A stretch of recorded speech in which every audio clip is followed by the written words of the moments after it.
I'm Russ Kickle, and on this episode of American Reef, we're going to pick up where we left off over at Mike Paletta's. If you remember during that last video, or towards the end of that video, Mike started giving advice on new hobbyist fish selection, right? Well, that conversation probably lasted a good 30 to 40 minutes, and Mike started sharing all kind of aspects for that new reef hobbyist. You know, corals to start with, kind of tanks to look at, the equipment to spend good dollars on, and the equipment not to spend good dollars on. He goes through all kind of aspects, and luckily, we know Mike's been doing this for decades, right? So he's fortunate enough to have learned a lot of lessons to share with us, so we can learn from his mistakes, right? And I'm sure we'll make our own. So to that point, this video is the perfect video for that new reef hobbyist thinking about setting up a reef tank.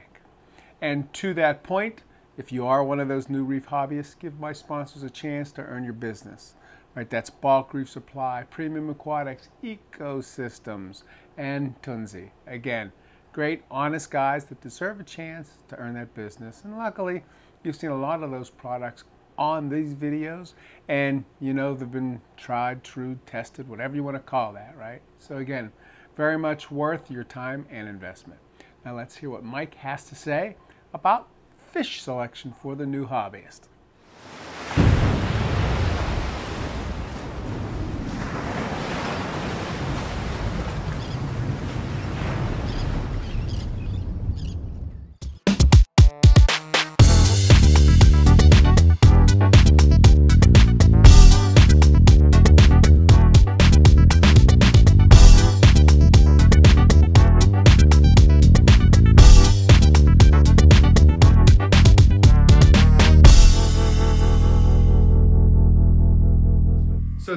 So to that point, again, new hobbyists, how much would you spend on those fish? Meaning, you're a new hobbyist, you're probably going to kill something somewhere. So what's that range you would advise? I would go between $25 and $75 a fish max. There you go. Until you get the hang of it, until you feel comfortable with it. I mean, you're going to see a fish and go, I got to have that. Right. And it's $150. Don't. They will be back. You will see it again. Very few fish are one of a kind. Occasionally you will, but if you stick to your budget, right, which is one of the critical things, and you're patient, it will pay off in spades. Compare with if you rush and you just go overboard with spending on stuff. Right. Don't do it. Okay, so that's for fish. What about the corals? What's where price range? Corals, you're looking at in the same thing. Okay. For soft corals. For SPS, you can go nuts. Yeah. But we're saying new hobbyist, this tank. That's what SPS hobbyists, I love them, but it's a lot more work. It's a lot more time consuming. It can be as or more rewarding. I mean, everybody loves the little jewel box in their house, but when the lights are blue at night, this is just like a jewel box. I mean, whenever I started, all the soft corals were brown, but they moved. Then we switched to brown sticks, and the people that were keeping soft corals said, why do you want to keep brown sticks? They didn't move, they didn't do anything, and they were chocolate brown. Right. And I understand that. Then LED lighting came out, and it changed everything. All the corals that were bleh, all of a sudden are like, wow. Oh, right. And even the soft corals, you can see the greens, you can see the yellows. Oh, yeah. Like right now, without any light filters or anything, I'm looking at the colors, and I got at least 6 colors over there. On that. Yeah, and under sunlight, these are even crazier. Right. Granted, not everyone can put a tank under sunlight. But still. But the rule used to be you can't put a tank under sunlight because you'll grow too much algae. Do I clean this glass? I clean this glass twice a week with a little magnet. It takes roughly 5 minutes each time I'm doing it. It gives me 5 minutes to look at the tank while I'm cleaning the glass. It's not a big deal. Right. Skimmer takes out everything except that little gnat there. I was going to say, did you catch it? Skimmer takes out everything that I do, or they absorb whatever zooplankton or phytoplankton I release into the tank, the microalgae. Tank pretty much takes care of itself. So, okay, let's keep on with this theme. I'm a new hobbyist setting up a tank. Now I know what kind of fish I'm going to do, and I know what kind of coral I'm going to do, right? Right. And you already said roughly the smaller tanks, right, which are good for you. What about lighting? Do you need... I have been using Radions since they came out. I have the G2s. I still have one G2 in use. Right. So they last. They're expensive. I'm not going to deny that they're costly, but you get what you pay for, and they last a long time. And I've been running these on here forever. This time of year, once we do daylight savings time, I cut back on these by 4 hours. Right. Because it gets sunlight every day, so I don't need this much light going on, so I save electricity. You can tailor them to anything, any color you want. You can be blue and Windex like I like, or you can be white like Sanjay, or you can run anything in between. There's templates for every kind of tank, or you can find someone else and use their template. Right. So it's easy. They're easy to program. There's nice mounting brackets, which makes it nice. I mean, I've looked at some other lights. The problems I had with them is it's difficult to mount some of them. Right. Right. Simpler is better.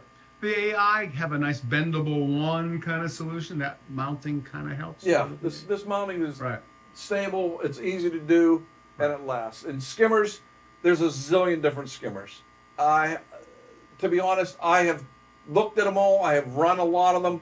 I've never seen a difference between one and another, other in terms of ease of maintenance. Tunzi is the first one to come out with them. I run Tunzi downstairs. I've had Tunzi on this tank. I may add another Tunzi back to it, simply because they're easy to maintain. You take the scum cup out, you wash it, you put it back in. It's easy. You don't really have to break the whole thing down. As I said, simpler is better. Those are simple to maintain. Right. So, right. I mean... So, okay, would you still, for the new hobbyist, would you still recommend Miracle Mud? Yeah. And I'd run Miracle Mud in, because then you don't have to worry about adding trace elements. You don't have to worry about getting microfauna to develop. They'll all live in the sand, in the mud. God. It's just a real simple system. Right. I've been running it now since 1996. So I've had it on every tank I've ever had since 1996. Right. I've never had any problems. As you can see, the fish have kept their color. There's no lateral line disease. So from that standpoint, that's why I run Miracle Mud. And you change it out every 18 months to 2 years. You put it in a little bin, you take it out, you dump it, you put new mud in. Yeah. And people, oh, it's too expensive. Compared with the cost of everything, it's relatively cheap. The bottles of, right? Yeah. Yeah. Okay, now what kind of macroalgaes do you use with your Miracle Mud? In there, I believe, is prolifera, but you can run any one you want. So for that new guy, pick whatever you can get. Okay. I mean, you don't need to get a bushel basket of it. Get a handful of it, put it in, put your lights on 24/7. It'll take off. It'll take a lot of the nutrients out of the water. When I do a water change, I take away half of the algae and throw it away. By the time I do a water change the next month, it's all grown back. It's taken all those nutrients out of the water. Sure. Soft corals can tolerate a lot more nitrate and phosphate, but you still don't want it going crazy, because then you're cleaning your glass 3 or 4 times a week. Right. To me, cleaning it once or twice a week is a perfect idea of where my phosphates and nitrates are. To be honest, I've not tested them probably since Christmas, because everything looks good. The glass gets cleaned twice a week. I haven't had to go more than that. Everything's pretty stable. So, I mean, that's what I look for. Okay, so 2 things. On the lighting for the refugium, right, for the Miracle Mud. Right. What looks like you just have a normal shop light. I'm doing a reptile light, one of those cups with a 6500K bulb. Okay. Those last about a year. Put a new bulb in. That's it. And then the other thing you had mentioned was like testing. As far as testing, again, for the new hobbyist, you don't want to test every parameter in the world. What do you suggest? But you want to test your ammonia level to make sure your cycle's done. You want to test your nitrite level to make sure your cycle's done. You want to test your nitrate to make sure it's not so high that you start growing algae. You want to test phosphate. But the 3 main ones you want to test are calcium, alkalinity, and magnesium. You want your calcium level around 450. When I talked to 20 of the best people that I knew in the country doing their tanks during COVID, the average calcium level was 450. Right. Period. There's, you know, it's 4. No. Plus, there's probably a 5% user error with it. Sure. So it's going to run somewhere between 475 and 425. Those aren't going to make a difference, but you want it to be around 450. Alkalinity, people say you can keep it between 7 and 11. I try to keep mine between 7.5 and 8. I've just had better success with 8. If you run a ton of light and have a ton of nutrients, then you want to have your alkalinity a little bit higher. If you're running low nutrients and lower light, then you want to keep it a little bit lower. When you say a little bit lower, you mean lower on your scale? You want to keep it 7 to 7.5. Magnesium, you want to keep around 1400. It seems to be crucial for keeping everything else on the other levels proper. Right, the glue. If it's too low, that's when I've had problems with algae. Keeping it at 1400, I don't have algae problems. Right. I can tell you about high. Yeah, and high will cause a whole nother realm of problems. Right. Okay, so again, new hobbyist testing wise, right? Any particular test kits? Do you find them, all the same? I use Elos and Salifert. Okay. Elos because they're easy to read and you can see when the color changes, and Salifert just because they're widely available. Right. Okay. And now as we move over in your sump area, you've got basically a skimmer, and you said any skimmer. They're all the same. There was I'm trying to remember the guy's name at Penn State. He basically tested 10 skimmers in a Skimate or something like that. Yes. I'm trying to remember. Actually, even Reef did one on just that. Yeah, right. And they looked at the Skimate. There wasn't a whole lot of difference in it. Right. Once again, it gets down to ease of maintenance, ease of taking care of it. When I say maintenance, I mean they make skimmer cup cleaners that are somewhat expensive. Why do they do that? Because if you clean the scum cup out often, the skimmer's more efficient. You know what else is efficient? Taking the scum cup out and using a paper towel and sticking it back on. It costs a heck of a lot. You got to go through a lot of paper towels to pay for a self-cleaning head for a skimmer. Right. Is it as easy as a self-cleaning head? No. But if you do it right and you do it often, it should take you about 2 minutes to clean out a skimmer. And again, we're talking the new hobbyist, so it's perfect. You're just starting your first tank. Yeah. Right? So clean it out twice a week, 3 times a week. Dump it out. Usually dump it out when your wife isn't around, because no woman I know likes the smell of a Skimate. So do that. Put it back on, and once or twice a year, take the pump and the whole thing apart. Clean it with a little bit of acid. Clean out the venturi. When I say clean out the venturi, take the airline hose off the venturi and put it in the water in the tank. It'll draw water through it. Why are you doing that? That sounds stupid. It will dissolve the salt that accumulates in the venturi. The venturi will then work better, draw in more air, and the skimmer will be more efficient.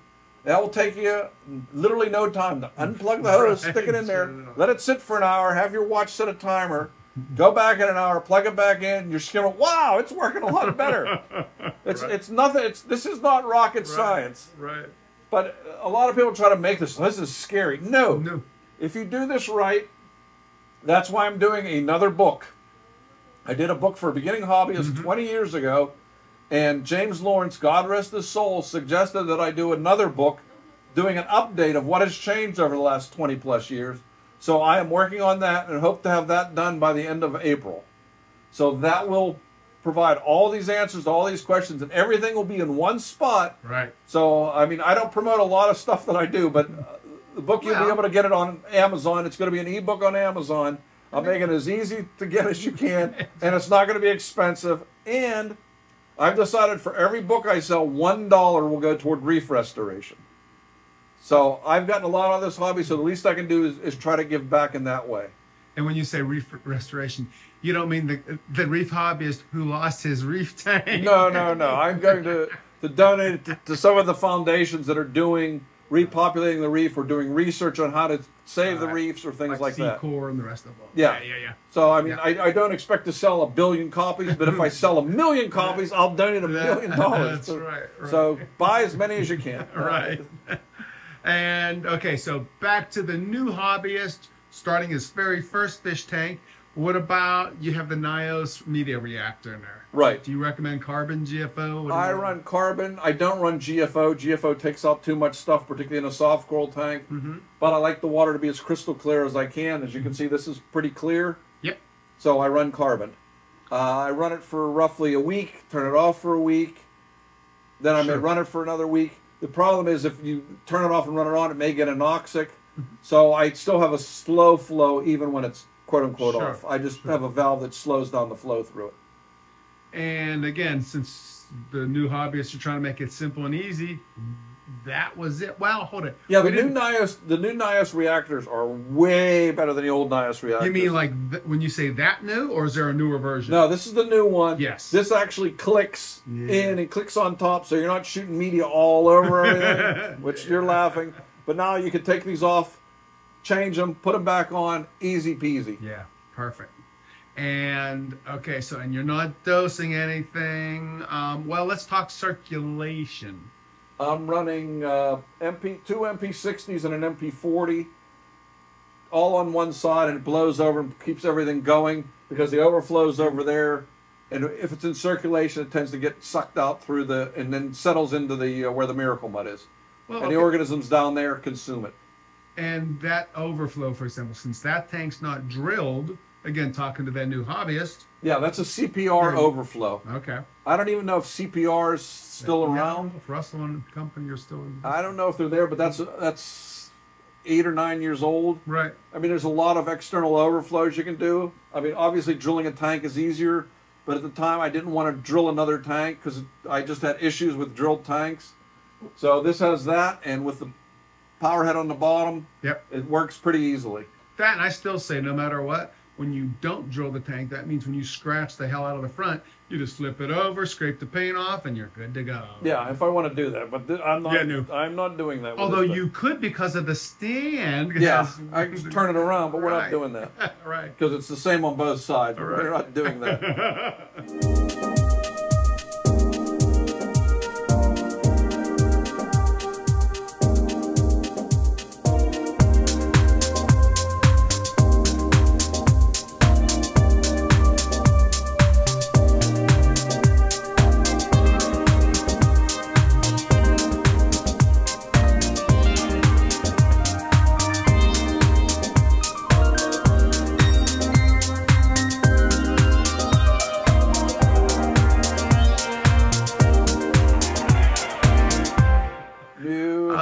Okay, so if you've got that in there, that's roughly your organisms. As far as husbandry for that guy who just sent his first tank up, you had mentioned earlier, you got to cycle something.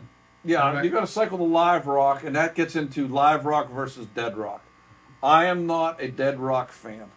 I tried the dead rock for 2 years on the Elos tank in the other room. The tank never stabilized. The corals never took off. And that was my fault. I didn't realize what I had to do to, quote-unquote, cure the rock. That is, add a ton of bacteria, give it time, add a couple pieces of live rock to inoculate it, add a couple pieces of sponge rock to inoculate it, give it enough time for everything to grow. I'm not that patient. Tank did not work. There's now rock available again from Florida or from Fiji. If you want to do half and half, if you want to do 25% and 75%, and then give it time to cure, a month or two, I would suggest.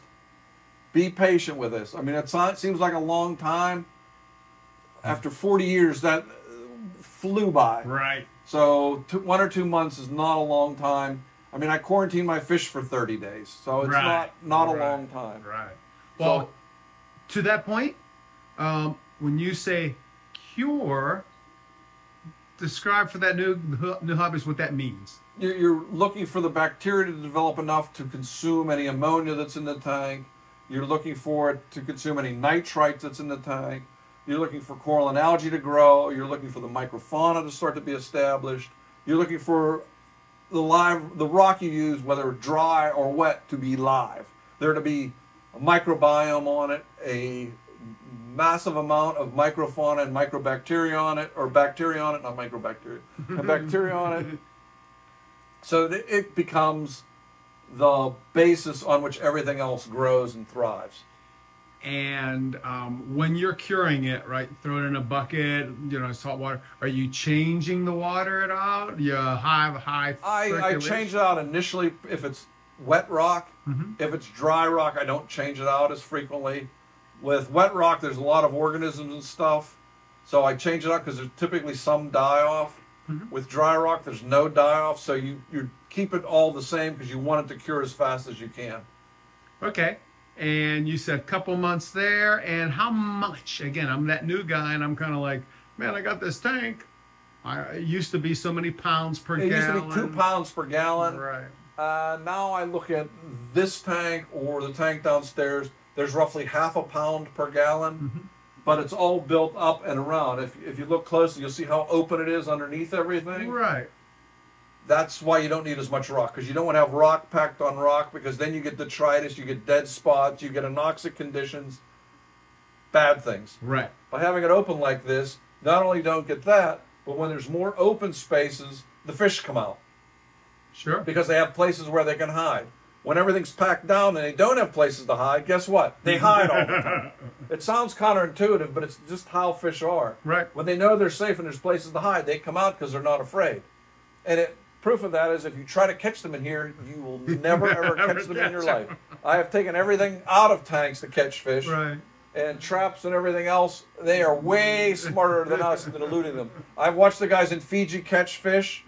They were literally like lightning men. I mean, they could move faster than I can think. And I'm going, whoa, I can never catch these bad boys in this tank. And they're catching them in the ocean. Right, which is a lot bigger and a lot more and the fish know where everything is, and they're still woo, woo. I mean, it was amazing. Oh, that's awesome. Speaking of formulas, though, you had a formula, your half a pound of rock per gallon. What about circulating? In other words, you said you had the MPs and all that, but what's your general... I try to circulate 30 to 50 times the tank's volume per hour. Okay, and that's for a soft tank like that? Any tank. Doesn't matter. I try to have lots of circulation in the tank, because my rule is turn off your lights for 3 days, see what happens to your tank. Everything's fine. Turn off your skimmer for 3 days. Everything's fine. Turn off the flow in a tank for 3 days. Everything's dead. That tells you how important flow is in the tank. Right. So you want to have more, and you also want to have backup. So if something fails, you can back it up. Right. Motion is important. Okay. Having water motion around everything. I mean, you can see the zinnias just slightly flowing. You can see the sinularies. You can see the polyps on the leather coral. There's constant flow around them. And if you've ever gone diving and you try to take a picture, you realize how strong the flow is, because you're using every ounce of energy you have to take a picture, and the water is just washing around. That's what these are accustomed to. They're not sitting in a pond. Right. They're in the ocean where there's waves. Right.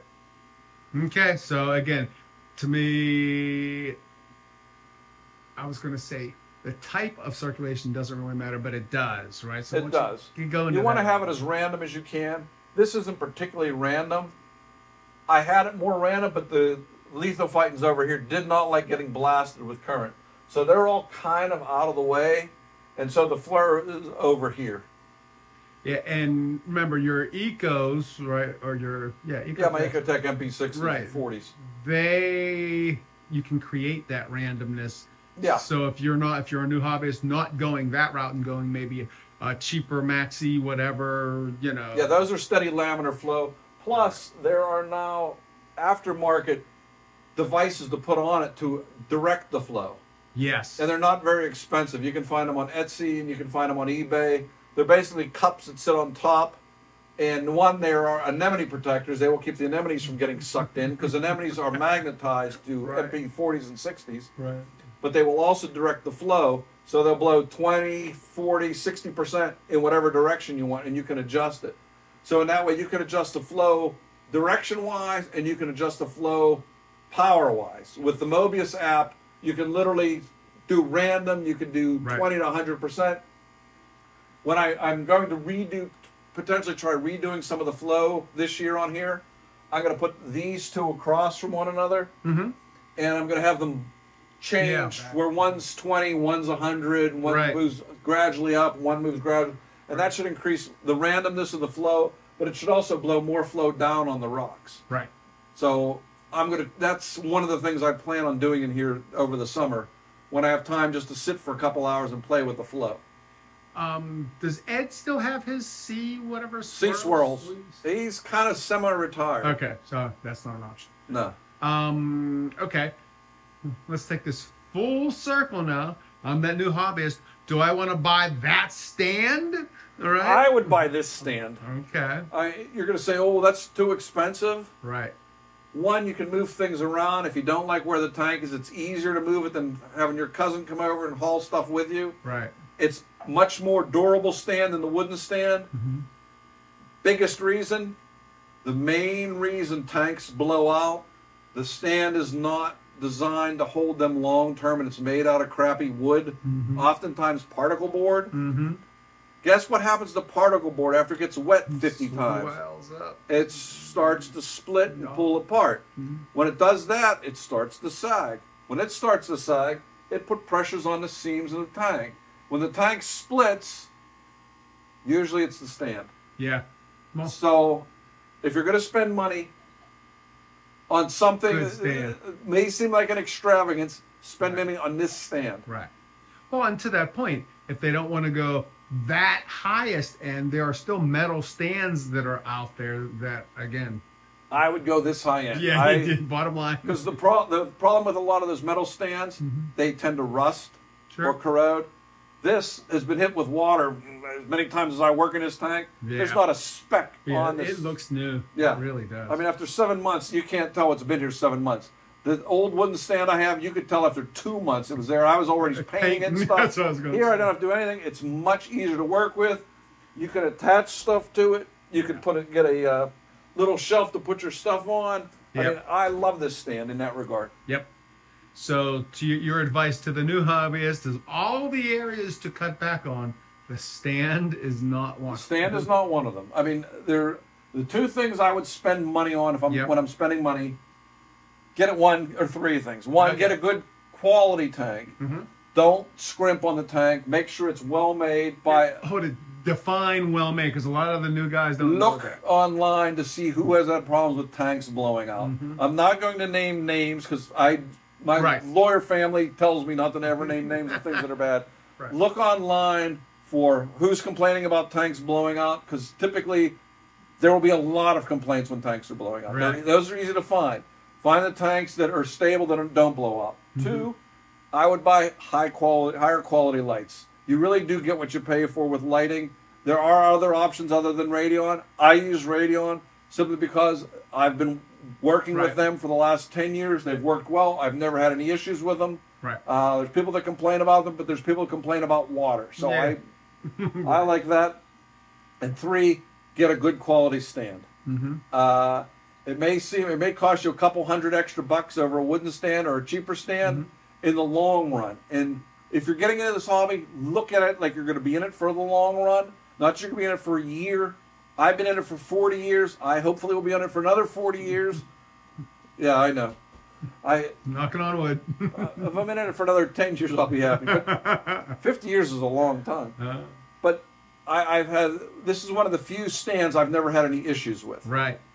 So, I mean, they have made this stand to last and to make things easier for us. Like I said, the sump is above the ground. You can attach stuff. You can attach stuff inside, outside. There's hooks and little nooks to anything you want to do with it. It's very versatile. I mean, the electricals are all on the back. They're attached on the back. I can flick anything off in a heartbeat.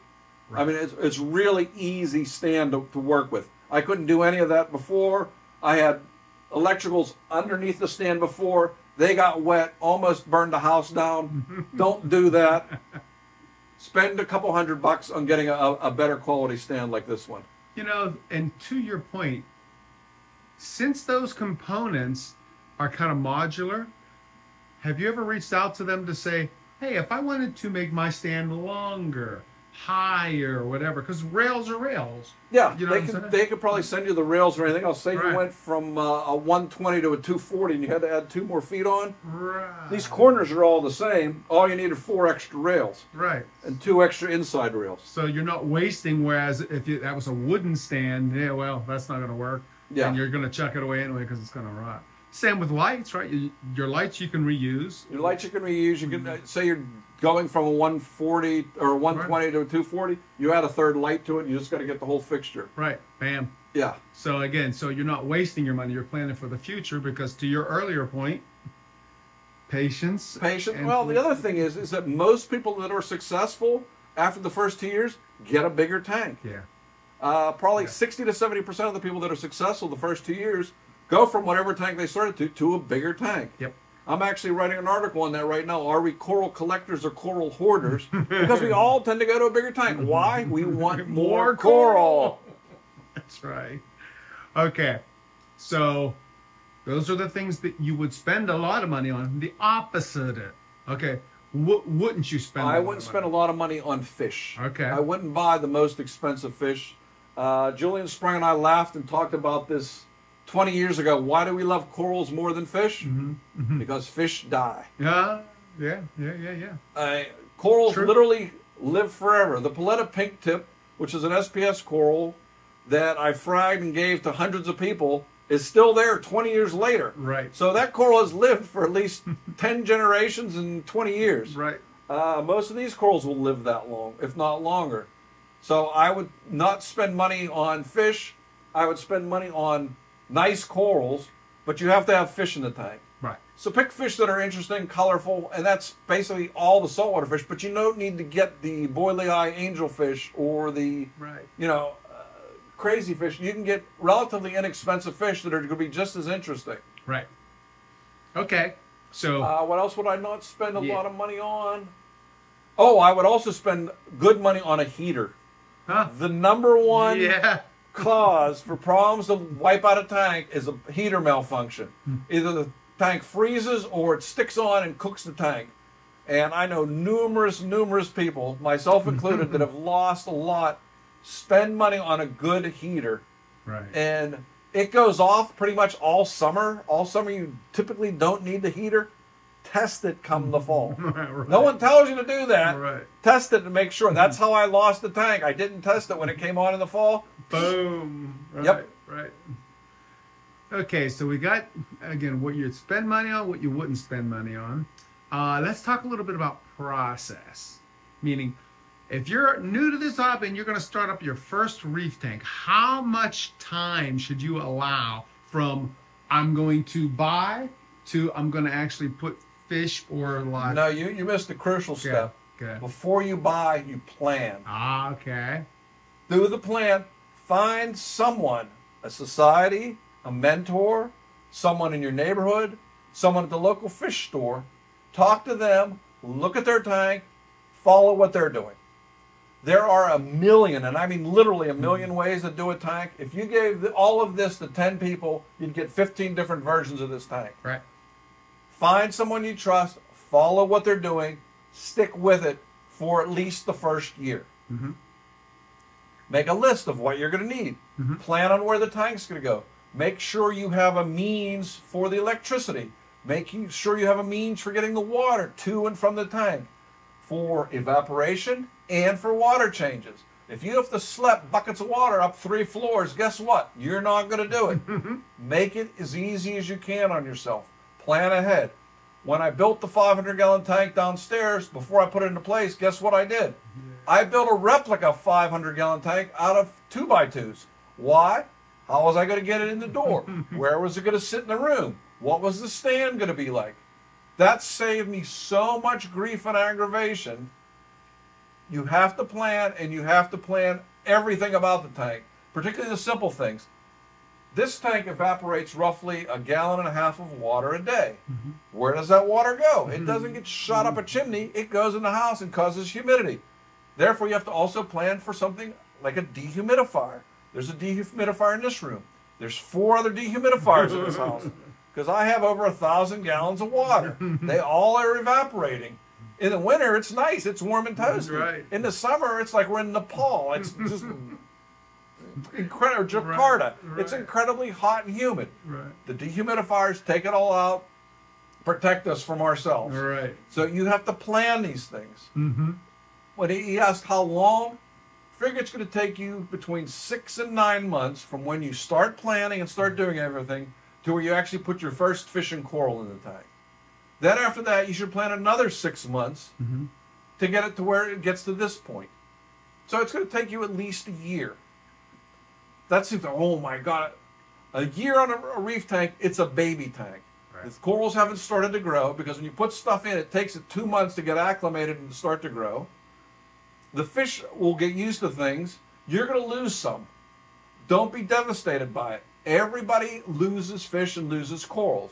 If you get a mentor and they tell you, I've never lost a fish and I've never lost a coral, they're a liar. Do not trust them. They had no one, and I mean no one, has not lost a fish or a coral, and particularly has not lost a fish or a coral for a stupid reason. We all lose them for stupid reasons. We feed the fish and we leave the lid up this far. 3 fish go, hey, we're escaping this prison, shoot right out. As soon as you walk out of the room, an hour later you walk, there's fish jerking on the floor. That's what happens. Yep. So we all lose fish for stupid reasons. But remember that beautiful Moorish idol you used to Yeah, have? I know. You had to jump. He is the only Moorish idol I ever had that jumped out of the tank. And he's so beautiful. My God, he was. Well, that's another fish I want to try in here again. Yeah. Yeah. Yeah. It's the perfect tank too. It's calm, right? Yeah, and it would be the dominant fish. There's no big fish in here anymore. And that's one of the keys with it. Streamers. So when you come back, there, hopefully we will have even more interesting fish in this tank. Yeah. Because I mean, right now to me, it looks packed, but to me it looks empty. Yeah. For me, it's an empty tank. Yeah. No, I think it's perfect. It really is. Also, one thing as a new hobbyist, be prepared for, you are going to have a spill. And if you have carpeting, you will probably have twice as many spills because you will notice them and they will stay in the rug. The nice thing about this stand is I can get underneath it and I can clean up the spills. When I had the wooden stand, I could not get them up. When we lifted up the stand on the carpet, it was like a body was there. It was a chalk outline of where the stand was. Right. With this, that's not an issue. Right. So that is a big positive. And despite my expertise, I still have spills far too frequently. But now at least I can clean them up in literally 30 seconds with a towel. Right. It's a lot easier. As I said, things that are simple like cleaning up a spill under a stand, you don't realize how much time you can waste when you can't do that. Right, until you flood it how many times because you forget to or whatever, because everything that you've said that we've all experienced. Yeah.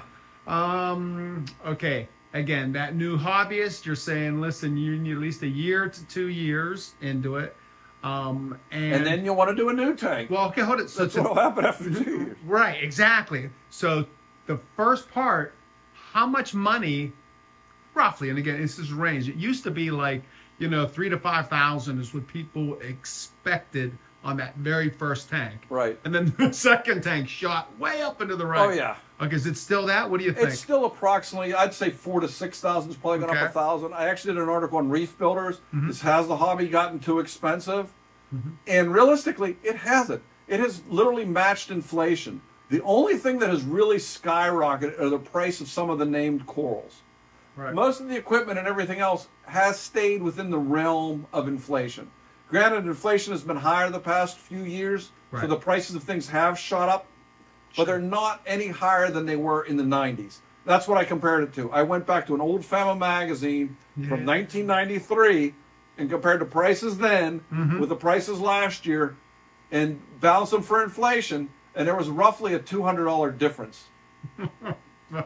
So it's not, oh my God, it's like buying a Ferrari. No, it's not. Well, it could be if you're crazy, but you can do this in a reasonable way. Okay, and to that point, if I'm watching this video, I'm a new guy going, $4,000, you're not going to spend that all up front. You're not going to spend that all up front, and you have to look at that as sort of an amortization. That is, you're going to spend that, and it's going to be spread over time. That is, you're not buying that every month. You're going to, if you spend $5,000 over 12 months, that's $400 a month, that's $100 a week. That's how I justify the crazy spending that I do. I don't want to spend $100 this week. No, but but you realistically spend it over time. If you keep it 2 years, it's $50 a week. Right. This is not an inexpensive hobby. This is not like gardening where you buy a fig plant and you have it forever and it costs you $12. Right. No.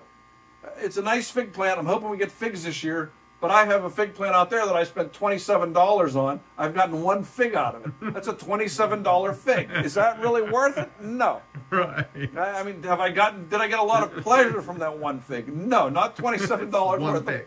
Yeah, 1 fig. So this year we're growing them inside so we get the figs outside. So, I mean, that's how you have to look at things. Right. Over time. This is not a TV set. You don't plug it in and go, okay, I'm just going to sit here. I'm never going to do anything anymore. This is an interactive hobby. The corals change, the fish change, the conditions in the aquarium change, everything changes. You have to spend time. That's the one thing you didn't ask me about. How much time should they expect to spend on the hobby? Right. I have 6 tanks. I spend between 10 and 12 hours a week on the tanks.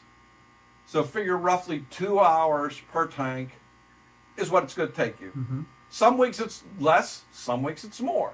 But on average, some things you can put off. Okay, I want to do a water change Saturday, but there's a football game, I'm going to it. I can do it Friday, I can do it Sunday. You move it, or I can do it next week.